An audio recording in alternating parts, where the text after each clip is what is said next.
my dad, like, he couldn't stand him. Like, he wanted me to divorce him. Like, he was like, look, I pay whatever for you to get rid of him. And I was like, nah, because I ain't gonna lie, like, who really wants to be divorced? You got 2 kids, you got a failed marriage, ain't nobody really gonna want you like that. That wasn't the case for me. Okay. I wasn't that girl. Okay. I wasn't looking for, I was the catch. I think of hairstylists, barbers as being a pillar in the Black community, right? Right. You got church, you got fraternities, you got and sororities, and you got the barber shop and the hair salon.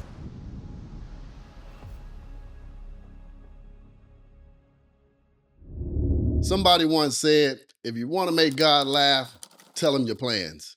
Sometimes in life, we have plans. We start off making plans when we're young, and we have plans when we're old. But what happens when God takes us on a detour? What happens when people have made plans for you and God tells you to do something different? Well, our guest today has experience in just that. She's had plans, and she's had plans made for her, but God took her on a detour to achieve something much greater. Help me welcome Miss Kelly G. Kelly, welcome to the When All Hell Breaks Loose podcast. I'm so excited that you're here. So my name is Kelly Greer. I go by Kelly G. I own a hair salon, Karaya Salon in Stone Mountain, Georgia. I'm been owning my own hair salon for 17 years. So yeah. Good deal. So, Kelly, I appreciate you here. Now, I know a little bit about your story, and your story is interesting in of itself because you didn't just start out saying, "Hey, I wanted to do hair," right? You started down one path, and then you took a detour. So, help us understand a little bit about that path and what made you make some of those changes. Okay. I've always wanted to do hair. Mhm. Even back in high school, I was doing hair. Burnt up my parents' microwave a couple of times doing hair. But my parents wanted me to go off to college because I'm not gonna say like back in those times, but when my parents grew up, Black entrepreneurship, that wasn't like really a thing. Um, Basically, my parents worked corporate jobs. My dad retired from Delta, my mom retired from General Motors, so they worked big time corporate jobs. So they're like having your own business, running your own business, or being, an entrepreneur, that was kind of like unheard of for them. And I mean, I get it as a parent. You want your kids to do a certain thing and you want them to be stable in life. But I did not want to be caught up in the corporate world. I wanted to do hair. I wanted to be my own business person. So, if you didn't have that model, right? Your parents were corporate. Where did you learn? Where did you pick that up? Was that just something innate, or if you did you see other examples? Well, even though my dad worked for Delta, he also had his own painting company on the side. So, but that wasn't a full-time thing. So I guess just kind of seeing him do entrepreneurship a little bit. But like I say, that wasn't like his only job. His main bread and butter probably was, Delta Airlines. But in your family structure though, you're not the only child. You have siblings, right?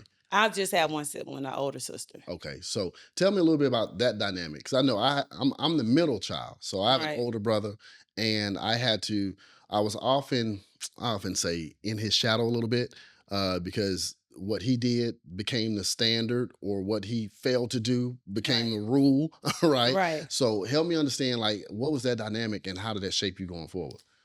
Me and my sister are like night and day. Um, My sister, her name is Dana. So she might be the cool, laid back one. Me, I'm like, I was the one on the school bus. If somebody messed with her, I'm the one jumping people that's like 4 or 5 years older than me.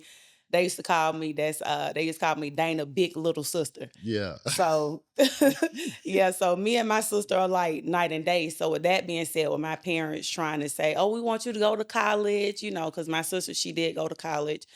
I was like, I didn't want to go to college. And I was like, okay, well, if I'm gonna go to college, like, let me go away to college. Oh, well, you can't go away because if you go away to college, you might come home pregnant. And I'm like, why would you say that? Because my sister did get pregnant. That's another thing that was kind of like a shocker. Because my parents, they got married, then they had kids. They didn't have kids before marriage. So that was like a shock to them. Now, were they in the church? Yeah. Okay, because like I'm thinking about generations, right? Because Right. generationally, folks, parents was in the church, go to school, get a good job, Right. get married, have kids, and all of those. It's like those walls, Mhm. right? And there's strict rule followers on that, right? So Right. that's why I was like, okay, they must have been in church too. Yeah. Yeah, yeah, Yeah, yeah, they was in church, and Imma be honest with you, a lot of times people, and I'm not gonna say my parents per se, I'm just gonna say people in general, even being in that church scene, people like, oh, well, don't do this, don't do that. Sister so and so might look at us, funny, but Sister so and so got her own skeletons in her closet that she's hiding to. Eventually years down the road, those skeletons they do come out. But yeah, like I was like, I don't want to go away to school. Well, no, I told them I did want to go away to school, so I can get that college experience. They was like, "Well, now you might come home pregnant." So I end up going to Clayton State, which I hated. End up getting pregnant anyway. So I'm like, and it was even crazy, like how my mom found out that I was pregnant. I never forget. I had a Chevrolet Cavalier Z24. She promised me, she was like, "You graduate high school, I'm gonna buy you a car." And I was like, I was gonna graduate. I was kind of like that rebellious kid. I was skipping school, and back then the report cards came with like the amount of days you missed. yeah. She was like, "You missed like over 70 days of school. Like, how are you still passing?" I'm like, just because I wasn't at school didn't mean I wasn't doing my work. So, long story short, like even in high school, I had like two or three cars. They'll get mad, like sell a car. Then they got tired of, taking me, places I need to go, buy me another car. So yeah. So anyway, I ended up going to Clayton State. I hated it. Ended up getting pregnant. And that's how I was able to put myself through hair school because my parents, they were like, we're not sending you to hair school. So I was like, okay. And I'm not gonna say I didn't plan on getting pregnant. Like who wants to be pregnant, at 19 years old. I didn't plan on getting pregnant, but that's how the story played out. So So what was their plan after you got pregnant? Did they tell you like drop out, or were they like, oh, guess you got to make?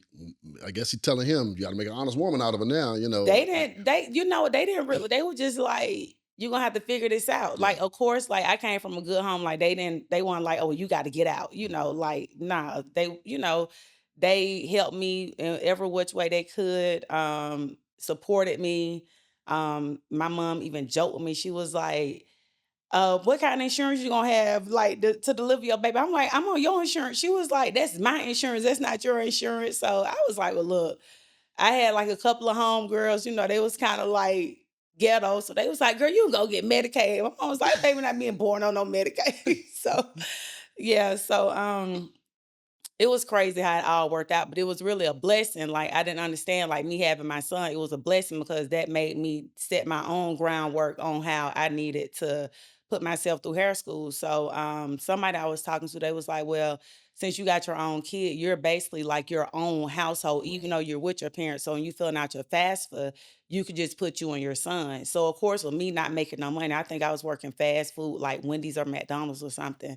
So with me making that little amount of income and then having a dependent, of course, I was able to put myself through hair school. Like I did have to get a student loan, but I did not have to add in my parents' income. So what's the age gap between you and your sister? 4 years. Okay, and see, I'm feeling you right now because that's the Okay. same age gap between me and my older brother, Oh wow. right? And so, I was like the little big brother, right? Mm-hmm. And my older brother's 6'7", so I'm not that tall. You saw, right? And then also, I was the one that would fight, right? Yeah. So, Mm-hmm. the little big brother. But with that though, the rules and what they're saying, hey, we want you to stay here. We don't want you to get pregnant. Was basically the fear from what she did, Right. right? So now you have expectations based off of fear, right? Right. Don't do this, don't do this, don't. And sometimes we talk about self-fulfilling prophecies and all this other stuff. It's like Mm-hmm. that what you're afraid of. You tend to perpetuate or whatever and bring into an existence. But what were they telling you? It seems like everything that was being said was based off of fear. Was there anything that was communicated from an expectation standpoint that was like, Kelly, you can do this. Kelly, you're gonna be this. Kelly, you're gonna, you know what I'm saying? Outside of fear. It was never a lot, like never set up like it was never like those expectations. Like nothing was ever like set up. Like I'm not gonna say back then they would say Kelly was rebellious, Mhm. but honestly, Kelly wasn't rebellious. Kelly, like I tell my kids all the time, I'm like, look, like we don't take no for an answer. If somebody tells you no, somebody gonna give you that yes. And until somebody give you that yes, you just gonna have to keep on trying. Mhm. So it's like old school, they'll say it's rebelling, but is it really rebelling or you just mad because I'm not falling into, a category that you're trying to put me And so now you go on putting yourself through hair school, in? right? And you're like, okay, I'm gonna get a yes regardless. I'm gonna push through, do my thing. And so what happens during that period? During my period when I was in hair school. Yeah, and a little bit after the next few years. So during my period when I was in hair school, I was trying to figure out childcare. I ended up going down to DFATS and applying for TANF Hmm. or Hmm. whatever. And they was like, oh, well, if you get a job or if you go to school, then we'll provide childcare for you. Basically, I think I was probably paying like $25 a week or something. So I was like, okay, cool. So then the funny part about it is even though I was going to hair school, DFATS told me, well, that's not going to really make you self-sufficient. So hair school technically does not count as going to school. So like I said, I was working at Wendy's. So Hmm. I was able to use that income. Instead of me saying I'm going to school, I was working. So they was able to provide me childcare. Okay. Um, so yeah, so I pushed my way, made my way through school. Schooling was a year. I did it exactly in a year. Yeah, it kind of crushed me too. I'll never forget like the day of the graduation from hair school. It was in Conyers at the horse park or something. So traffic was really bad, and my parents and they had my son too. Like they got stuck in traffic, so they didn't even get to see me graduate. So that was kind of like that was heartbreaking, Yeah. but I still did it. Did you blame him? I didn't really blame them, but I think because it wasn't like a college graduation, it wasn't like, like, oh, she graduating hair school, Yeah. you So know. almost like it may not have been a priority. Right. Yeah. Yeah. Right. Wow. So now you got your son, you're going through hair school. What's next? After I finished hair school, I went and got a job. My first job outside of hair school was I went on booth rent on Candler Road in the plaza, the McAfee Candler Road Flea Market Plaza. I was up there, I was like, okay. Like it was cool, but I was like, wait a minute, I need some steady income. Like I got this baby. Like I'm no longer at this point working at Wendy's. Okay. So I gotta make it off hair.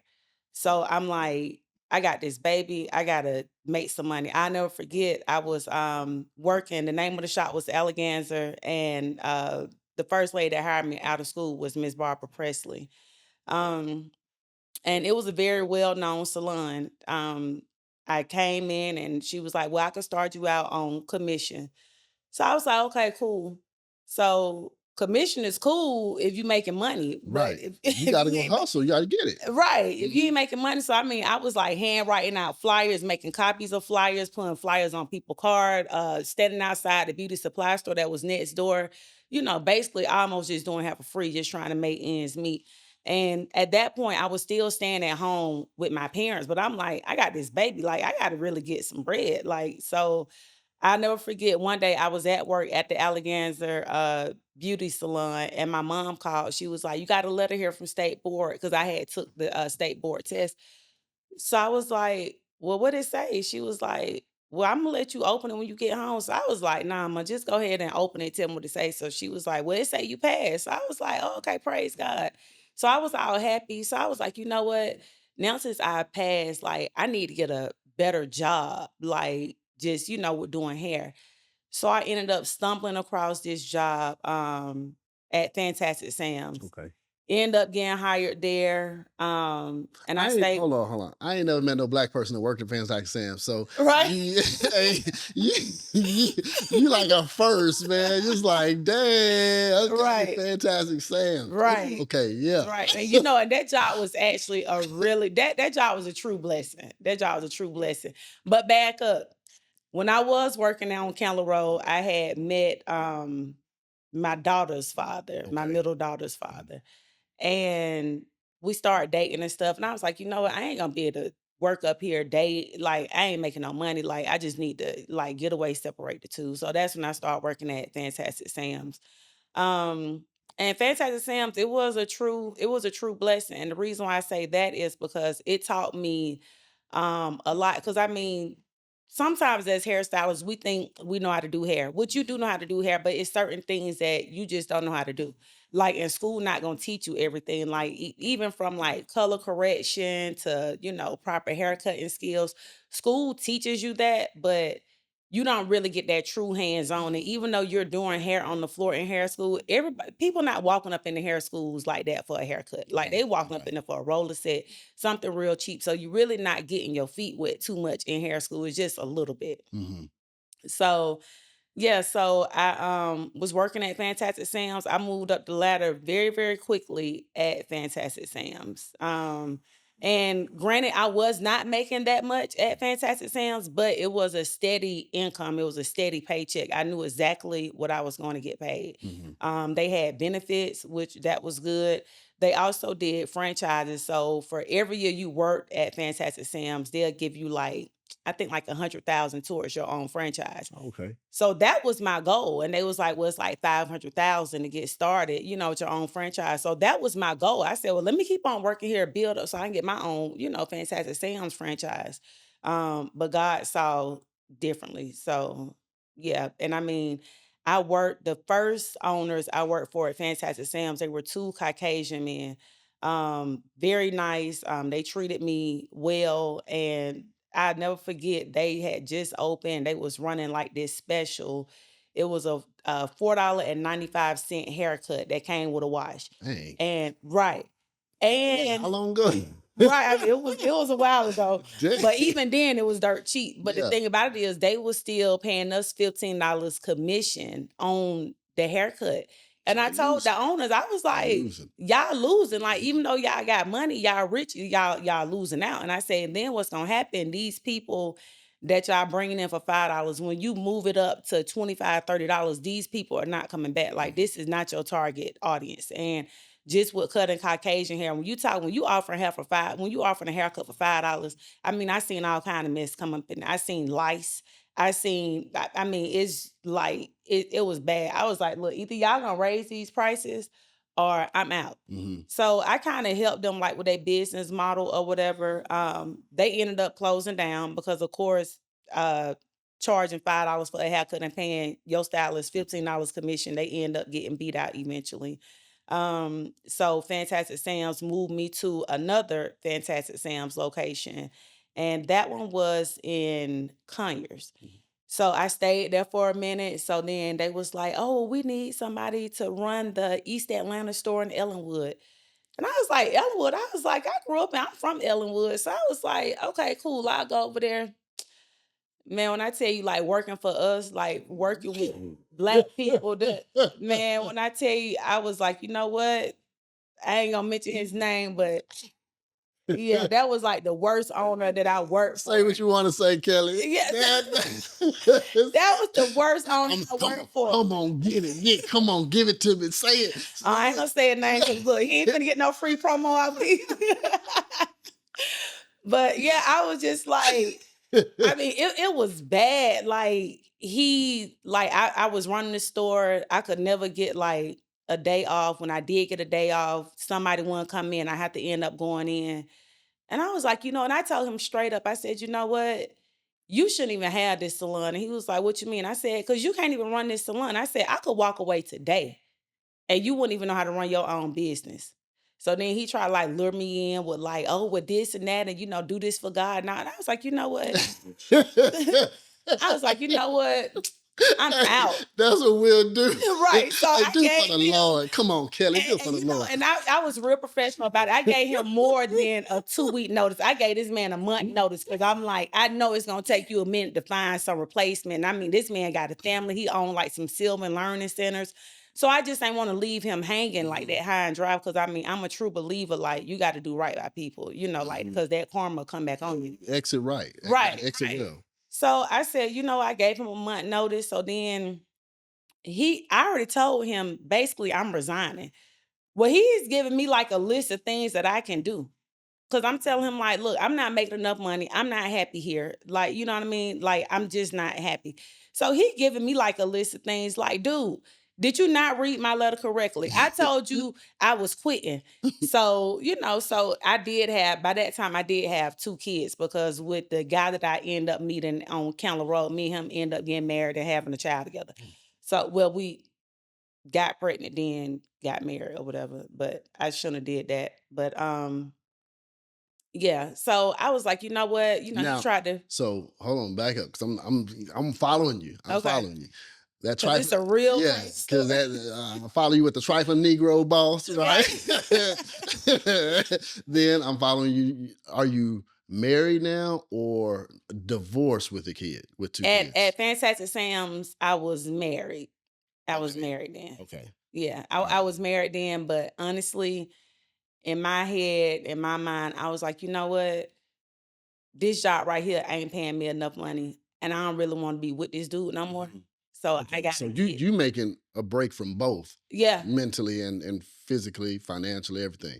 All right, right, all right. right. This trifling Negro boss, Mm-hmm. and I assume The the trifling trifling nigga at Negro, home. yeah, And I'm right, just like, you know what? right. I'm just tired of it because by this time I So had, Kelly, how do you stop being around trifling Negro? you get your weight up. How do you get rid of You trifling? get your paper up. Let's turn. There we gonna turn this around. We gonna do a detour away from Right, trifling folks. There we right, go. All right. right. So, but you know what? Even though going through it then, I was like, man, but I do thank God for sending me through what I went through then Mhm. because it made me who I am now. So anyway, once I gave the guy, the owner of Fantastic Sam's, the Ellenwood location, once I gave him my month notice and he gives me like all these ultimatums, I was like, you know what? I was like, bro, it's gonna be less than a month, like because at this point now you trying me. Mhm. You know what I mean? Instead of saying like, hey, and then he trying to bring my family into it, like, oh, well, don't forget you got 2 kids, you got this. Now keep in mind, I came from a very, very good home. In Right. the back of my mind, I'm like, if I got to divorce this dude now, I can always move back in with my parents. But keep in mind, I had a talent. So even though I was working at Fantastic Sam's, I was still doing people hair on the side at home, which it was a decent amount of money. And he was staying in my place. So I wouldn't have left. He was gonna have to leave. So, but I'm seeing. I told you I like to pull out themes. Yeah.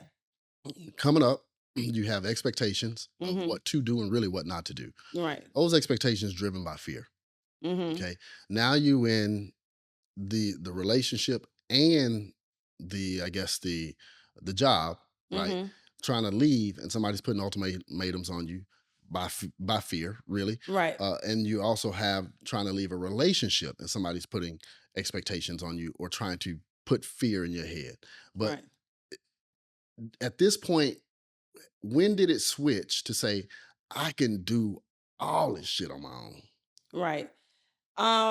It switched when I knew that if I walked away from this man's salon, like his salon would be nothing. Hmm. And I was like, wait a minute. Like, keep in mind now, I'm like the head person in there. He basically just paying the bills.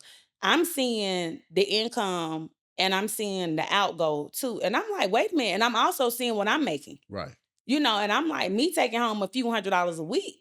Then I'm making this man thousands. I'm like, this not adding up. And I do understand he has other employees, he got other obligations. I get that.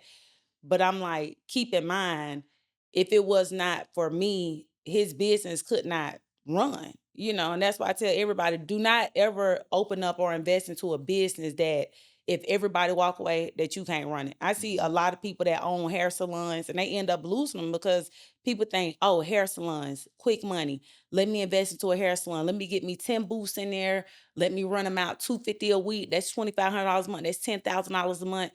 Well, guess what? If you don't got people renting them booths, you're gonna be paying out of pocket, Mhm. So yeah. So I was like, you know what? It was just time to go. And it was when I tell you it was a lot going on, like when I was married to the dude, it was just a lot going on, Mhm. like physically, mentally.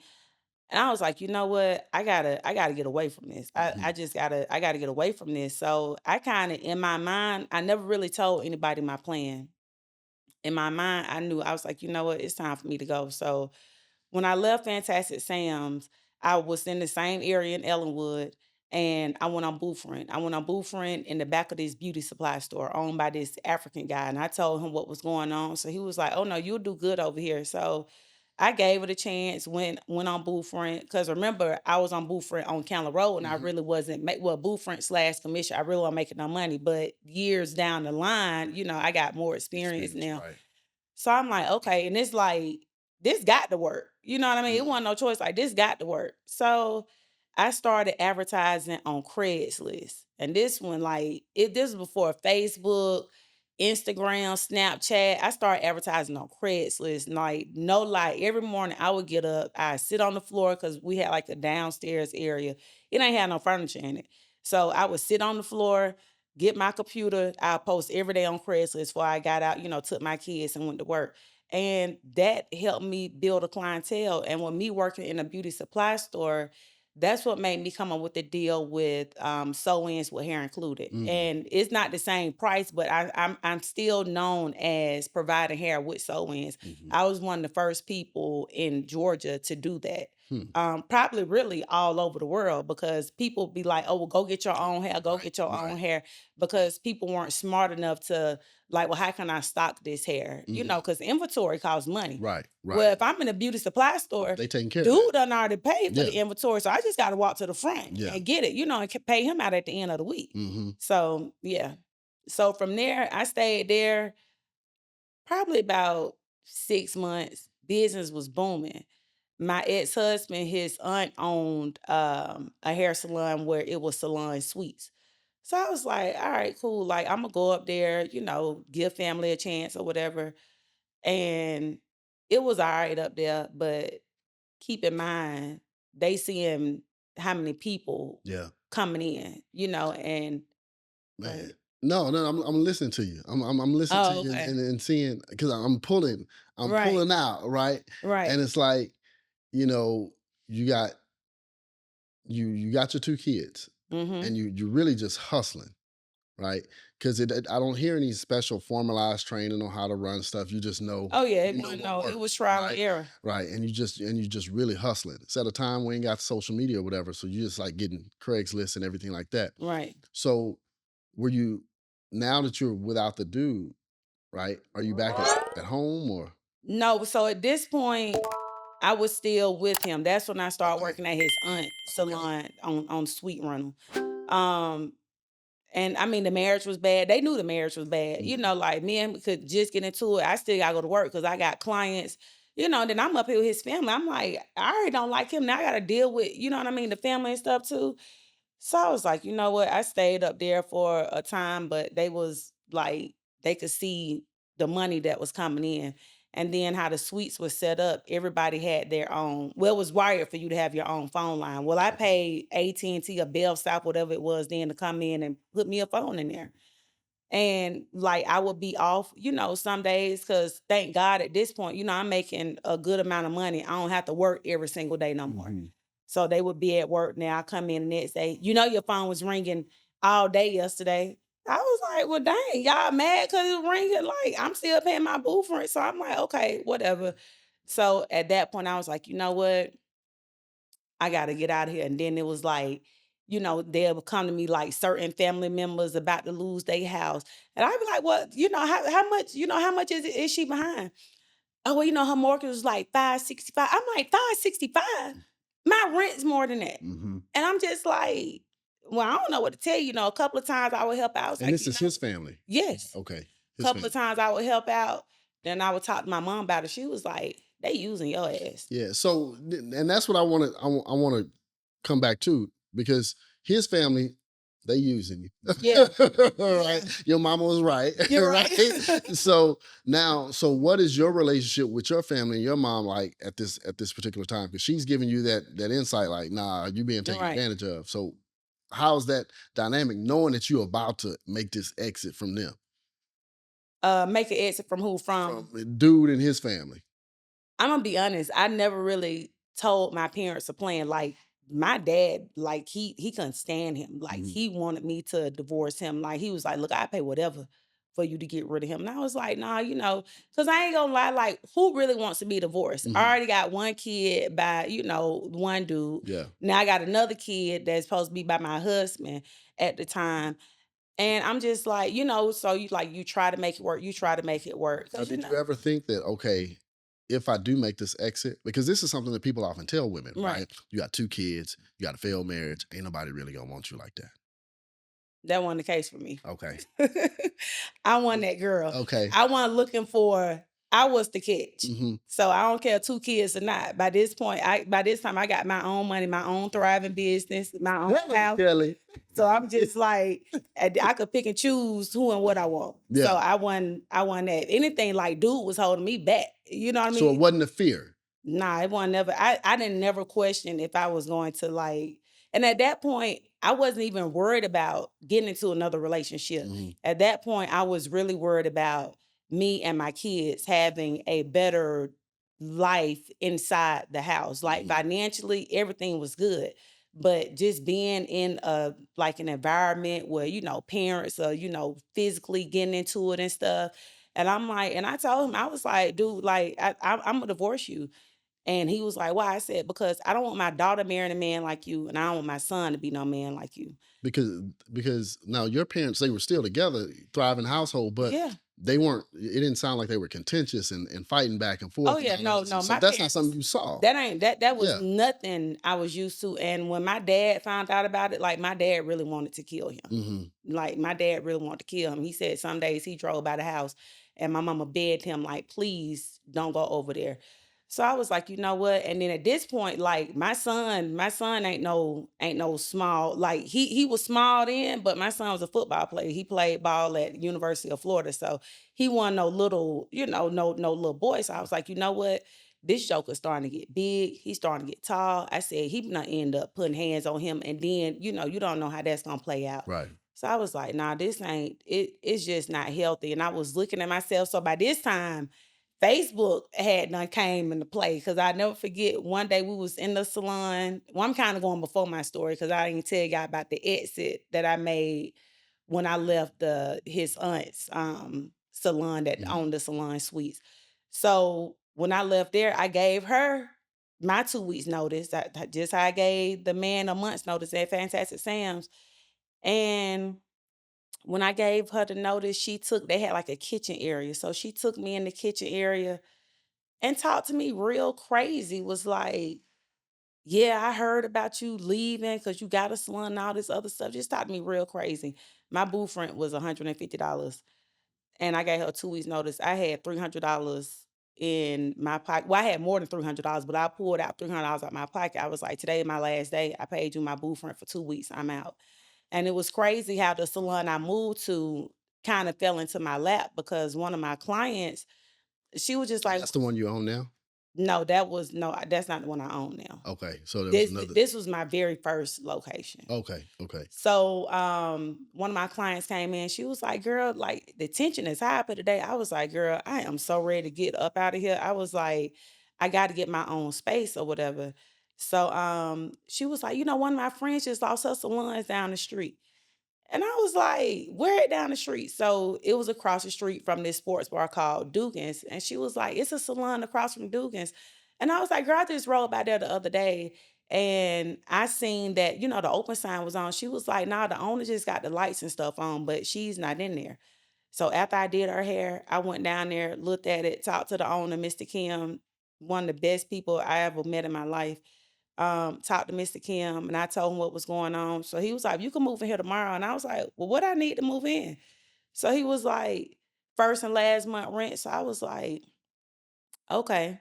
So I had just got me an income tax check. I took my whole income tax check, moved. Um, so yeah, so when I told the aunt about me moving or whatever, it was like she wasn't happy. Yeah.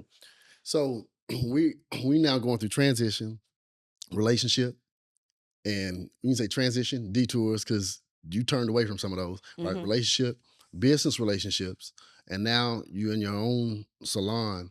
and your parents are still supporting you and things like that. And a lot of times when we talk about when all hell breaks loose, right? Mhm. Sometimes that's self-inflicted, right? Right. But me knowing part of your story too, there were some things that you had to deal with that just wasn't about my decision to do hair. That wasn't about my decision to leave Fantastic Sands with the trifling. Right. I'm gonna keep talking about that trifling Negro boss until you say his name. But that trifling Negro, or a bad relationship, right, or a relationship choice. There's sometimes, man, it's just stuff that just happens, just Right. and like for me, I remember one of the big turning points in my life that caused me to detour was my mother. She was diagnosed with cancer, and I didn't know it, and I Mhm. was taking her to chemo and didn't Wow. even know it. And so my mother used to lie down in the floor, and every Saturday morning we would eat nachos, right? Mhm. And she would lie down on the floor watching Golden Girls 227 and Amen, right? It was Golden Girls 227 and Amen. But sometimes she would do her own hair. She Mhm. would put a relaxer in her hair.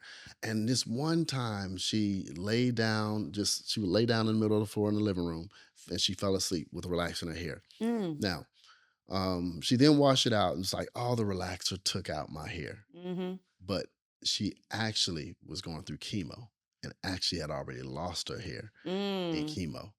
And so that was one of the turning points. And I know about your story a little bit because, like, sometimes that's just stuff that we just, as young people, we don't plan on, Right. right? We never think about, we never plan on. And I know that was a part of your journey, something similar to you, not exactly, but Mhm. something similar. So help me understand. You have a thriving home that you grew up in, Mhm. right? A supportive home, and you have your mom giving you pointers like, "Hey, look, these people taking advantage of you and Mhm. everything." But now, as things go on, things shift because you start seeing them go through things that make you have to make some detours and changes as well. So, help me understand some of that you went through as well. Seeing them go through things such as what? Seeing my parents go through? Yeah, your parents and just, your family life outside of relationship choices. Yeah, so I can remember shortly after when my baby girl turned 1. She turned 1 in January of 2018. Um and I can't remember the dates exactly, but I do remember me and my current husband, we were out at this place called Crew. Hmm. And my dad, he was like, "Yeah, we're at the hospital with your mom. And I think she just got like a bad stomach ache." And I was like, "What you mean?" But I could remember she would tell me like she was getting like really, really bad acid reflux. Well, my mom, she loves spicy food. She loved to do like all kind of health stuff. So I'm thinking in my head, like maybe she done took too much apple cider vinegar, Hmm. or whatever. So um my dad, he joked, he said, "The doctors are saying your mom done kind of caused an explosion in her stomach because she took apple cider vinegar and baking soda." So yeah. Yeah, boy, my mom was on that baking soda tub, Right. man, just sticking a finger in there. Right. Like, Like, what are y'all dang, doing? yeah. So anyway. It's like, come on, mama. So anyway, they kept her because I'm out, like me and my husband, like we having drinks. It's Saturday night, like we just kicking it. So I'm like, okay, well, mama gonna be all right. So then the next day I called my dad. I was like, y'all still at the hospital? He was like, yeah, because they still doing more tests because they don't know what's going on. So I said, okay. So then a couple of days later, he called back. He was like, I need for y'all to come down here. So I was like, for what? So he was like, I need for y'all to come down there. So I went down there, and it's kind of like a blur now, but he was like, the doctor was like that my mom had stage 4 gastric cancer or whatever. So I had like this whole spring break trip mapped out. Like I had rented this house in Florida for like me, my sister, her kids, her husband, me and my husband, my kids, my mom and dad. We was just gonna all go down there and kick it. So I'm like, I knew about cancer, but I ain't know like, and because I never dealt with, like I heard people say they lost a loved one to cancer. I have Mhm. never lost nobody to cancer. So I'm like, okay, cool. So, oh, you know what? Uh-uh. Back up. I totally forgot about her breast cancer. Mm, So she had breast cancer. I forget what year she had breast cancer in. Well, she ended up beating that. She had the mastectomy, got the breast implants done. She was fine, like, cancer free. mhm, Um, but the cancer was in her left breast. So when she did get diagnosed with the stage 4 gastric cancer, your stomach is on your left side. So when I was doing research, I was telling my sister, I was like, I think when they went in there and did all that breast reconstruction and stuff, I think like the cancer probably moved Hmm. to her stomach. So, yeah, long story short, so back to that story when we went to the hospital when she had got diagnosed and I had the trip planned for Florida for the whole family or whatever. I asked the doctor, I was like, well, is she gonna be cool for spring break? And he was like, uh, I'm not sure. So, he telling me stuff. He was like, go home and do your research. Cause I Hmm. mean, we all seen it in his face. And even though you deal with something like that on a daily basis, him being a cancer doctor, how can you really look somebody family in the face and be like, look, your mom is gonna die in a Yeah. couple of months. Yeah. So he told me, he was like, get out the little pen and paper. He was like, write all this stuff down. He said, I want you to go home and do your research. Hmm. So when I went home and did my research, I was like, "Oh my God, like my mom is literally like on her deathbed." Hmm. So she ended up going through chemo, and I went down there to chemo her for a couple of times, and I was just like, I just couldn't sit down there because even though my mom, like on the outside, she was doing good, just sitting in that room, just watching like all these people, families like go through it, getting all this stuff injected in them. I was like, I couldn't keep on going down to the chemo thing. So, and then I was a busy mom too. My daughter was cheering, my son was playing ball, and it was crazy because he was playing high school football then. So her chemo would be like on a Thursday, but then they'll put this chemo pack on her. Hmm. So Hmm. she had to wear that chemo pack to the game every Friday. She always would like wear like some clothing over it, trying to hide it. Then on Sunday, she'll go and get the chemo pack removed. But through that whole point, like she kept on fighting through. So even though they gave her a couple of months to live, she lived about 3 years after her diagnosis. And I think what when she started going downhill, I never forget. Like, and I mean, I had done because she couldn't eat then. Like, I mean, was giving her like I had bought her some like expensive tea that's supposed to like kill the cancer Yeah. and slow it down, which I think that probably helped. She couldn't eat. So I'm doing my research. I was like, look, one of my clients was making edibles. I was like, I need for you to make my mom some edibles. Hmm. And she was eating like keep in mind, like my mom, she was not like a drug addict at all. But at this point, we trying to figure out how to keep her here. How can we keep her alive longer? So that's how she was able to eat. I got her like some CBD, THC, like infused honey. She'll put that in her coffee in the morning. That made her eat throughout the day because they didn't want her losing weight. She had already lost a lot of weight. They didn't want her losing weight. Um, so once she got to the point where none of that stuff was working as far as her eating, they was like, well, we got to give her a feeding tube. Hmm. So she went in for surgery to have the feeding tube put in, and they rolled her back out. They was like, she not gonna be able to get the feeding tube. And we was like, why? They was like, when we open her up, like the cancer is just everywhere. So I was like, wow. So I'm like, what do we do now? So they kept her in the hospital for a couple of days, and her oncologist, her name was Dr. Reddy. I'll never forget Dr. Reddy. She came down there telling us what was going on. Like she was in tears. She was like, you need because at this point, my son, he was away at boarding school at IMG Hmm. in Branson, Florida. My nephew, he was away at Union College. Both of them were playing ball. So they was like, you probably want to get, all the kids home. They kind of just see her. So I was like, okay, cool. So my son and my mom had a really, really close relationship. So he was texting my mom, but I'm responding back to the text. And he's just like, this not your responding, grandma. Hmm. This not how you talk. So I'm trying to read back through their messages to figure out like how they talk in their conversation. So he's very smart. So he figured it out. So I sent him a plane ticket. I said, look, I need for you to come home. So he was like, Grandma, okay? So I was like, yeah. I never forget I picked him up from the hospital. He was like, Mom, you been crying. I was like, yeah. So I was like, it's grandma. And he just kind of broke down. So then when I took him into when we finally got to North Side and he just seen my mama laying in the bed, like he just broke down, Hmm. like crying. So I was like, man, this is gonna be rough. So they were talking about hospice. And my dad was like, "Well, I can't take her home because every time I pass over that spot, I think about it." And I'm like, "What?" I was like, So, like, as she's because really, when you talk about hospice, they're "They transitioning, transitioning." Right. right?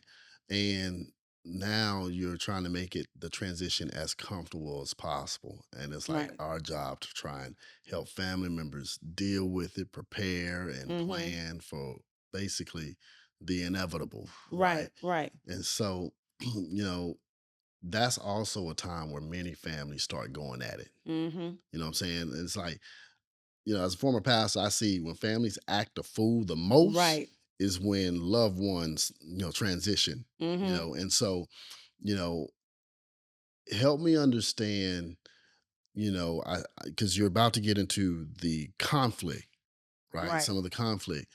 But in that conflict, there's still so many subplots, right? Mhm. Like if we were watching a movie, there's like all this other stuff. Your son, his experience, Right. right? Losing that, but being away, I can relate. That's how it was. I got the call from my mother, Oh, right? I was wow. away in college playing ball. Hey, you need to come home, right? Yeah. And then we have you sitting there going through your dad, all these different subplots, Mhm. you know. So does that affect anything in you in regards to how you move now and how you operate with business and how you raise your family and what you're expecting? Like, how does that affect? Because those are big moments Right. that you can't deny that they have some type of an effect. How did that whole experience affect you and what you do now? I know because when somebody's on hospice, like you have to make a decision quick. And I mean, like within hours. Like Mhm. you can't be like, oh, well, let us think about it over a couple of weeks' time. No, like Right. if they're saying we're going to release her to hospice, we need to know if y'all gonna do a hospice care facility or if y'all gonna do home hospice. And when my dad was like, I can't take her home, and I'm just like, and I had to kind of come back. I was like, you know what? This is my mom. Like by this time I got this thriving business and it could be times when, business was thriving, but it was more money outgoing than it was coming in. My mom would quickly turn over her American Express. Here, get what you need. You know Mhm. what I mean? Pay me back whenever. So my mom was always there for me. Like even with building my business, my mom basically raised my kids. Even though my kids live with me, my mom would pick them up from school, cook dinner for them. By the time I pick them up, they're ready to just go home and go to bed. So she played a vital part in their life. So I was like, it's no way even though she's my mom, this lady's been there for me during some of my darkest times. Is no way that in her ending of life, I'm going to put her at a facility when we're talking about Atlanta traffic. You never know the time or the hour when somebody's going to pass. I Mhm. want, it could be, traffic jam or whatever, because I think they said the closest place that they had was in Covington, Georgia. And I'm like, no way I'm putting my mom down in Covington, Georgia. Not, I'm thinking like Covington, Georgia. I'm thinking like put my mom down in Covington, Georgia, away from us by around a whole bunch of white folks. Like, nah. So luckily in my home I have a full finished basement. So Mhm. I was able to bring my mom home into our home on the hospice care.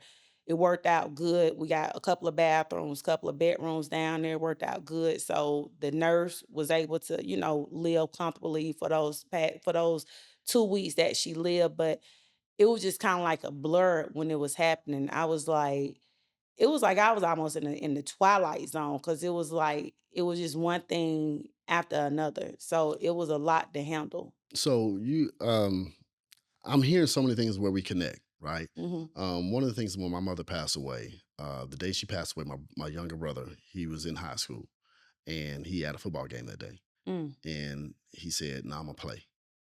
Right. And I remember you telling me like the day, when your mother left, you still had clients, right? Right. And, for my brother, it was a way to memorialize and honor my mother. Right. And you continue to go about your thing. You know what I'm Right. saying? It's like, okay, no, and it wasn't about when I talked with you, it wasn't about the money. Right. It was like, she helped me build this. So it's almost like an honor to Right. continue to, work while she was transitional, while she had transition. Do you still look at your business today as a way to honor your mother? Always. It's funny in the back of my business, it's a microwave back there, right? Because now I pay a cleaning company to come in. But my mom was alive and thriving. My mom would come up there and clean. She would come because she was retired. You know, she'll come up there and clean. She ain't have much to do. She'll come up there and clean. She might thread some needles. She might, come up there and help me out, do a braid down here and there. But it's a microwave. Microwave really need to be thrown away, but it's crazy. We still use it. Like it's probably gonna blow up like any day now. But she got like a hand wrote letter on the microwave that says, please clean up after yourself when using a microwave and cover your food with the paper towel with a lid so it don't splatter. So I mean the letter is faded and everything, but everybody know like don't touch that letter, like do not move that letter. But one of the last words my mom said to me, she was like, she was laying down in the hospital bed. So she motioned me to come closer. So I did. So she was like, keep going. Those like the last words that she said to me. So she died February 13th, 2020, right before COVID hit. And she died early, early in the morning. And I had like a lot of clients on the book. It's the day before Valentine's Day. Hmm. Every woman want to get their hair done for Valentine's Day. So I picked myself up. I was like, man, I got like once they came and picked her up or whatever, they pronounced her deceased and they came and picked her up. Well, it was nothing that I could do at that point. You know what I mean? Because I mean, the cemetery, I don't even think the cemetery was open yet for us to go, and handle the business at the cemetery. So I end up going to work. And my clients was like, oh my God, like, how are you able to work? And I was like, I don't know. And if it was to happen, well, of course it won't happen again because I mean you don't get another mama. But Right. I don't how I did it, I don't know. But I also know I could not let my clients down. And my mom told me to keep going. And then dealing with this whole time when my mom was on hospice and in and out the hospital, I had an employee there. She was a good employee, but she was also a thief. Hmm. Like she was doing a lot of stealing. um, I guess she didn't think I knew that she was stealing, but I knew she was stealing. But at that time, like being with my mom and being able to kind of, be there for my mom's, last part of her life, it mattered way more than money. Hmm. And I'm a firm believer that, karma is real. Like you can call it karma, you could speak on it biblically or whatever, but you can't do wrong by others and think right's gonna come Hmm. back to you. And people be like, "You got her up there, she's stealing."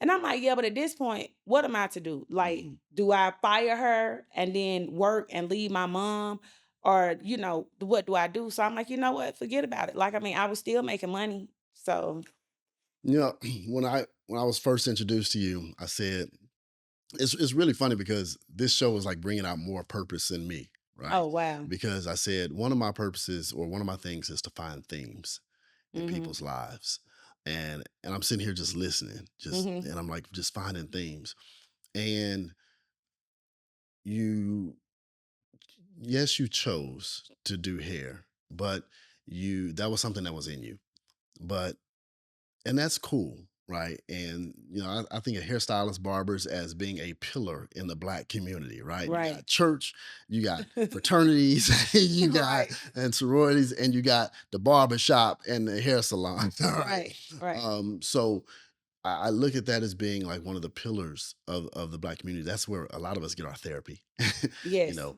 and and I can just imagine all the therapeutic conversations you've had and all those other things and had to fight through tension and helping people fight through tension. But your job is really making people beautiful. But what really solidified this theme is when I hear your story, you not only make people beautiful, you make ugly people look pretty, right? So I know you'd have like, girl, good and doggone well, this ain't gonna look right on your head, but I'll do it. But you make people look pretty when they don't feel like it right, sometimes. Because a lot of people out here just feeling bad, suffering from depression and all kinds mm-hmm, of things. But most off, you went in honor of your mother because your mother said, don't stop. She said, keep going, mm-hmm, specifically. You went and made people feel beautiful when your life was ugly. right, And so I want to take this time to speak because that is just now. I was wondering why God was just giving me that in regards to when we talked earlier. It's like because you didn't worry about the beauty and all those other things. And there's a scripture when he says, "I'll give you beauty for ashes," Mhm. right? And I just think about how you went during that time and said, "Look, y'all want to look pretty for Valentine's Day. I'm going to pour my heart in." My mama said, "Keep going. I'm going to Right. help you look beautiful, even when my life is looking ugly right now." Right. And so I had plans to do all this other stuff. I had plans to have my mama alongside Mhm. and everything else, and she's just transitioned. But here, I'm here for you. So I say that to say that was a huge sacrifice, Mhm. right? And I pray that God just continues to bless you and honors that sacrifice and bless your business. But Amen. on then on the flip side, there's even more to that. And I mentioned this to you earlier that you continue to make people look beautiful, Mhm. but I think the next step is to help outside match inside. Right. Right. So with what you're doing, I just commend you. And it's not easy because you've taken some detours. And I feel like that's your next detour. That Mhm.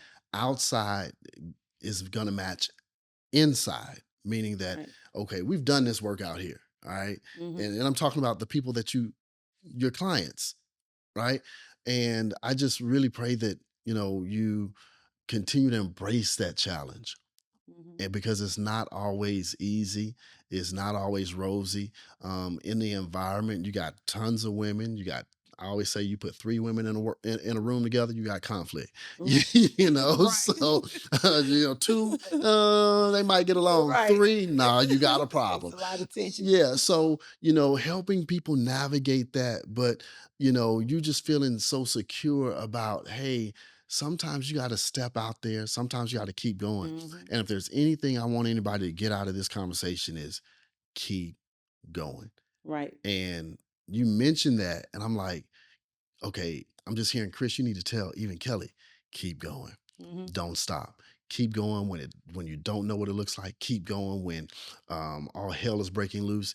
Keep going when the rug gets pulled from underneath you. Just keep going. And this next stage, yeah, you have a thriving business. Yeah, you wasn't that chick to where was wondering about what you knew you was the prize, right? But I just say, just keep going. Don't stop. And I just want to commend you just from the bottom of my heart, just seeing all of that, the kids and everything else. Keep freaking going. Now you're part of the Thank When All Hell Breaks His family. I'm gonna be riding you like, what you doing, Kelly? Keep going, right? Let's not quit. But I want to thank you, Kelly, for all that you've shared. I mean, you've poured out your heart. You didn't cry. Great. And kept your lashes. You wasn't doing all like Right. this, right? And so I just want to, just commend you and just say thank you for sharing all of that and just giving me that message. And I just encourage you. But tell the people how they can find you. You can find me on Instagram at I am Karaya. And yeah, follow me. I do follow back. Good deal. That is Mhm. Kelly G. So for all of y'all out there, like, subscribe, tell your friends, tell your neighbors, even tell your enemies, but tell them with love to follow us on and subscribe on the When All Hell Breaks Loose podcast, because life is worth living and so are you. And just like Kelly G and her mama said, keep going. Just keep going. Sometimes it gets hard, but keep going. Don't quit. We're here for you. We want to empower you. We want to continue to encourage you, but you got to subscribe, got to follow, got to like us. When All Hell Breaks Loose podcast. I'm your boy, Chris King. Y'all be blessed.